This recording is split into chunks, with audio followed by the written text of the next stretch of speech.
Hi there, this is going to be a general love reading for all signs. We are sort of diving into the collective energy. We do have that new moon in Gemini on the 30th, which is tomorrow, because technically I'm filming today, Sunday the 29th. Tomorrow is also Memorial Day. If you think it's an American thing, I think it is, but you know, if you're in America celebrating that, so it's a holiday. We have Hilarion, Divine Healing. Honor your sensitivity, retreat to recharge and heal. Your light can support others. Oh my God. And then the Holy Spirit trumps it. The Holy Spirit is expect miracles. Remember that only love is real. Miracles will occur naturally. Spirit has your back.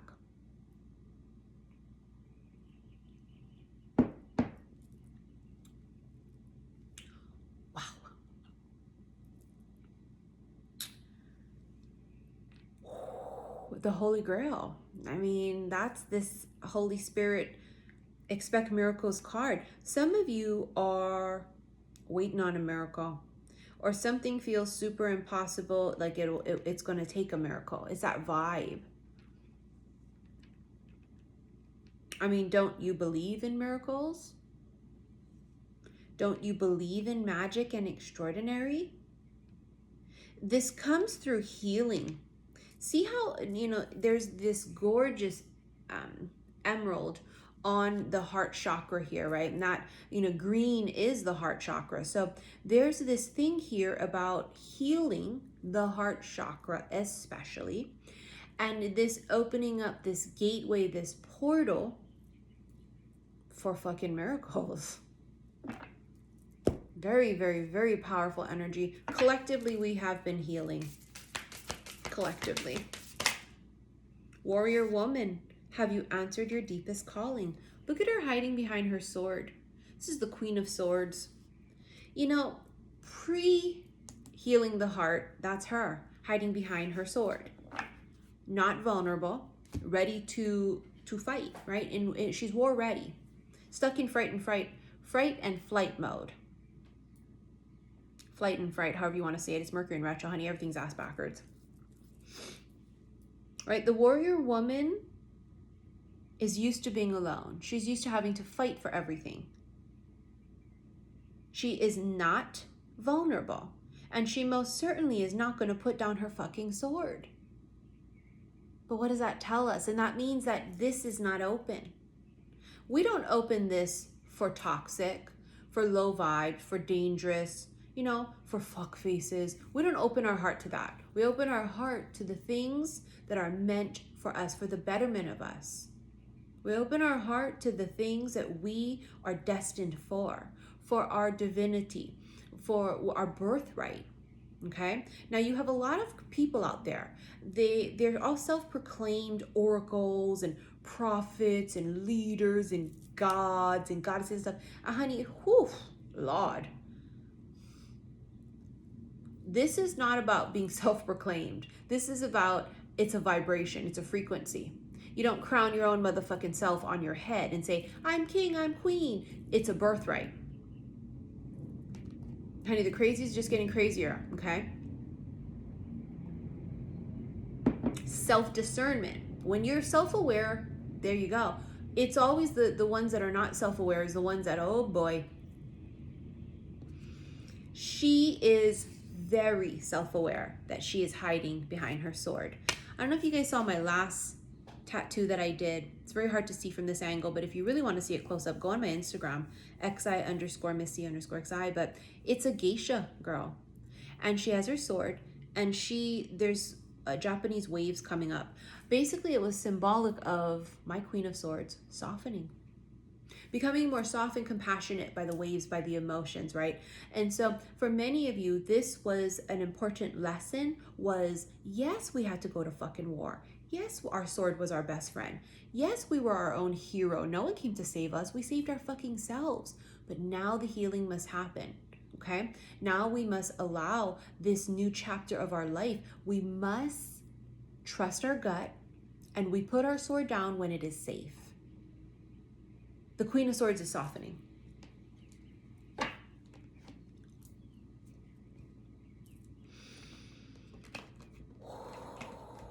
there's a miracle occurring here. And now that I think about it, when I was on Instagram earlier, xi_missy_xi, we had Miracle of Isis as one of our cards from the gorgeous Isis Oracle deck. Now, if you follow me on Instagram, xi_missy_xi, remember I only have that one account.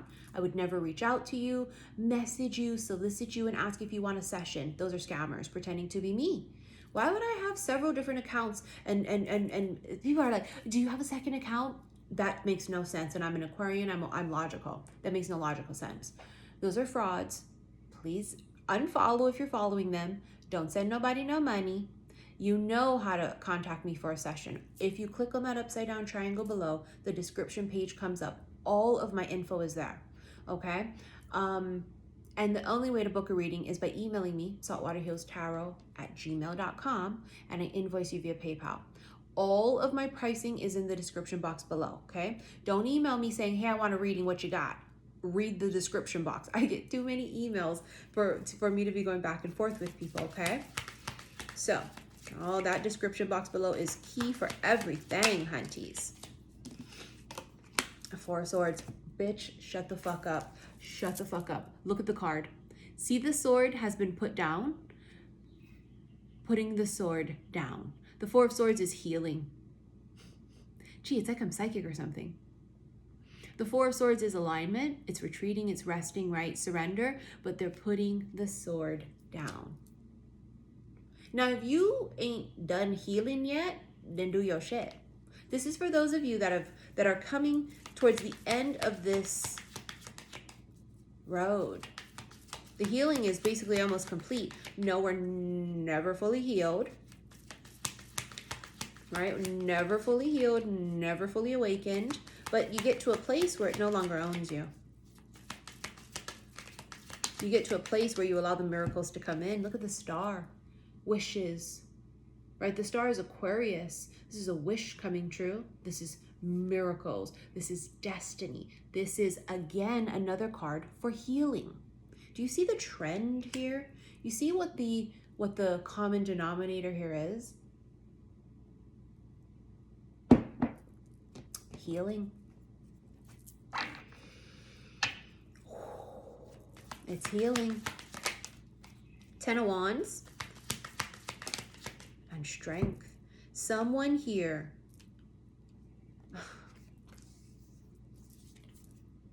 there's no dispute how strong you are. Nobody disputes that. Look at you carrying the weight of every fucking thing. Look at you carrying the weight of not just your shit, but your family's shit, but the collective's shit, your ancestors' shit. What kind of courage did that take? What kind of bravery? No one is saying that it was easy. We know how hard it was. We know our backs broke carrying the weight of all of that. Even the shit that wasn't even ours to carry, we did, because we were the chosen ones, right? We were the ones that were born to be awakened during this time period when all of this shit's hitting the fan. Because now it's time to make a difference in this world. Evil will no longer prosper. Not on our watch, right? We're trying our damnedest. We're keepers of the light. We're the light workers, light holders. We hold the light. But you got to be awakened first to do that, because light is awakening. It's truth. It's knowledge. It's power.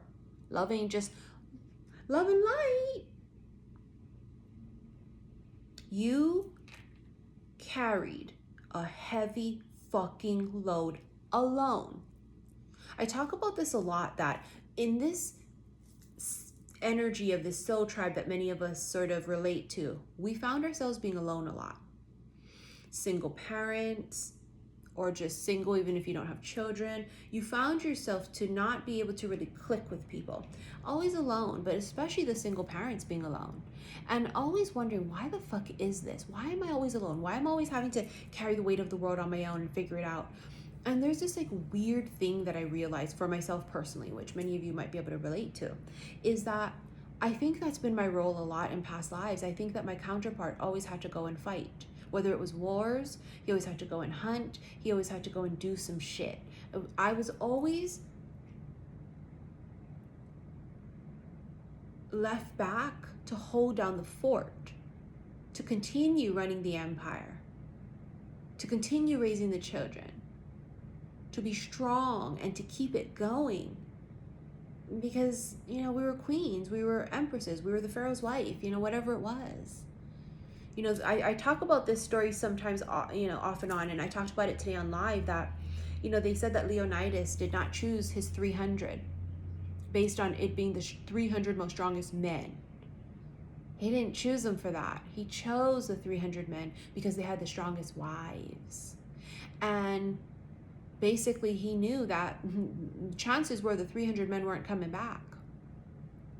So he needed to be sure that their wives would be able to hold down the fort no matter what. That the wives would be able to still keep going and raise the children no matter what. And that's how he chose his 300. See how the divine feminines, the feminines in general, have always had this huge responsibility. We've always carried this load and this weight.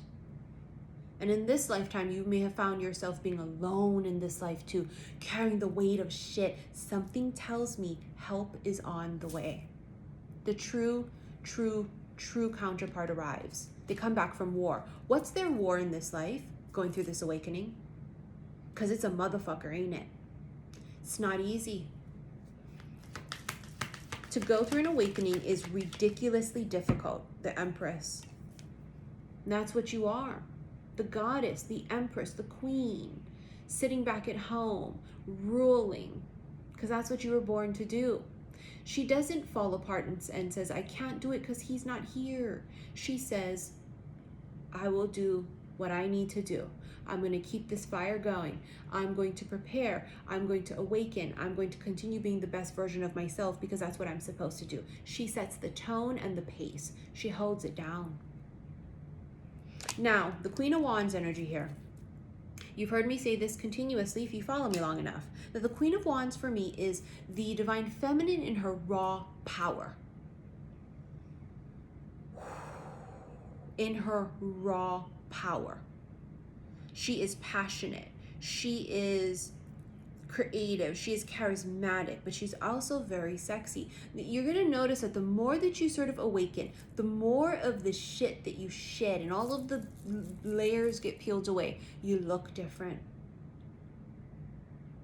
Truly awakened people, they have this light that shines from within them. They look different. They look younger. They just have this quality about them. It comes from within, but it also shows because if from the inside show on the outside. You see what I'm saying? As within, as without.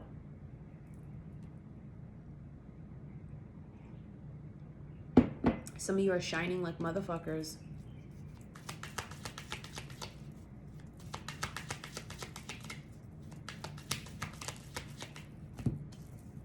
The Death card. This is Scorpio. Rebirth.